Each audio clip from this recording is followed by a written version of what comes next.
ప్రపంచ test championship రెండో స్థానానికి ఎగబాకిన భారత్ మూడో టెస్ట్లో ఘన విజయం. రోహిత్ ఏమన్నాడంటే, వివరాల్లోకి వెళ్లే ముందు మన ఛానల్ని సబ్స్క్రైబ్ చేయండి మరియు లైక్ చేయండి. రాజ్కోట్ వేదికగా జరిగిన మూడో టెస్టులో ఇంగ్లండ్ను చిత్తుగా ఓడించడంతో భారత్ ప్రపంచ టెస్టు ఛాంపియన్షిప్ పట్టికలో తిరిగి రెండో స్థానానికి ఎగబాకింది. గతవారం దక్షిణాఫ్రికాపై వరుసగా 2 టెస్టులు నెగ్గిన న్యూజిలాండ్ 75%తో అగ్రస్థానానికి చేరుకోగా, అప్పటిదాకా టాప్లో ఉన్న ఆస్ట్రేలియా రెండో స్థానానికి, 2లో ఉన్న భారత్ మూడో స్థానానికి పడిపోయింది. తాజాగా ఇంగ్లాండ్పై టీమిండియా ఘన విజయం సాధించడంతో రోహిత్ సేన రెండో స్థానాన్ని కైవసం చేసుకుంది. 59.52%తో రోహిత్ సేన రెండో స్థానంలో ఉండగా, 55%తో ఆస్ట్రేలియా మూడో స్థానానికి పడిపోయింది. బంగ్లాదేశ్, పాకిస్తాన్, వెస్టిండీస్, దక్షిణాఫ్రికా తర్వాతి స్థానాల్లో ఉండగా, ఇంగ్లండ్ 21.88%తో 8దో స్థానంలో ఉంది.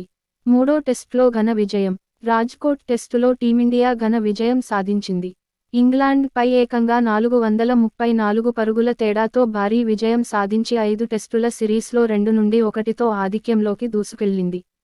యశస్వి జైస్వాల్ డబుల్ సెంచరీ గర్జనతో బ్రిటిష్ జట్టు ముందు భారత జట్టు 556 పరుగుల భారీ లక్ష్యాన్ని ఉంచింది. 557 పరుగుల భారీ లక్ష్య ఛేదనకు దిగిన ఇంగ్లాండ్ 122 పరుగులకే కుప్పకూలింది. దీంతో 434 పరుగుల తేడాతో టీమిండియా ఘన విజయం సాధించింది. భారత బౌలర్లలో రవీంద్ర జడేజా 5 వికెట్లు తీసి ఇంగ్లాండ్ పతనాన్ని శాసించాడు. మూడో రోజు ఆటకు అర్ధాంతరంగా దూరమైన అశ్విన్ తిరిగి జట్టులోకి వచ్చి వికెట్ సాధించగా, వరుసగా రెండో ఇన్నింగ్స్లోనూ అర్ధశతకం సాధించి సర్ఫరాజ్ ఖాన్ సత్తా చాటాడు. రోహిత్ ఏమన్నాడంటే, ఇంగ్లాండ్ బ్యాటర్లు తొలి ఇన్నింగ్స్లో అద్భుతంగానే ఆడి తమను ఒత్తిడిలోకి నెట్టారని రోహిత్ అన్నాడు. తమ జట్టులో అద్భుతమైన ఆటగాళ్లు ఉన్నారని, ప్రత్యర్థి బ్యాటర్లు బజ్బాల్తో దూకుడుగా ఆడుతున్న సమయంలోనూ ప్రశాంతంగా ఉండాలని తమ బౌలర్లకు చెప్పానని రోహిత్ తెలిపాడు. కానీ మూడో రోజు తమ బౌలర్లు అద్భుతంగా పుంజుకుని మ్యాచ్ను తమ వైపునకు తిప్పేశారని తెలిపాడు.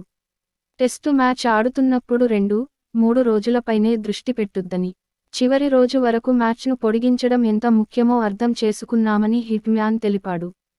రవీంద్ర జడేజా బ్యాటింగ్లోనూ కీలక పరుగులు సాధించాడు. సర్ఫరాజ్ నాణ్యమైన క్రికెటింగ్ షాట్లతో ఆకట్టుకున్నాడని రోహిత్ తెలిపాడు. ఇక సెకండ్ ఇన్నింగ్స్లో జైస్వాల్, శుభ్మన్ గిల్ అద్భుతమైన ప్రదర్శన కనబరిచారని అన్నాడు. వారిద్దరూ మాకు కావాల్సిన ఆధిక్యాన్ని అందించారని జైస్వాల్ గురించి ఎంత చెప్పుకున్నా తక్కువే. అదొక అద్భుతం. ఇదే విషయంపై చాలాసార్లు ఇప్పటికే చెప్పానని తెలిపాడు. యశస్వి భవిష్యత్తులో ఖచ్చితంగా వరల్డ్ క్రికెట్ను ఏలుతాడని హిట్ మ్యాన్ తెలిపాడు. మరిన్ని లేటెస్ట్ అప్డేట్స్ కోసం మన ఛానల్ని సబ్స్క్రైబ్ చేయండి మరియు లైక్ చేయండి. మన ఛానల్ని సబ్స్క్రైబ్ చేయడం ద్వారా మన ఛానల్లో వచ్చే లేటెస్ట్ అప్డేట్స్ పొందుతారు.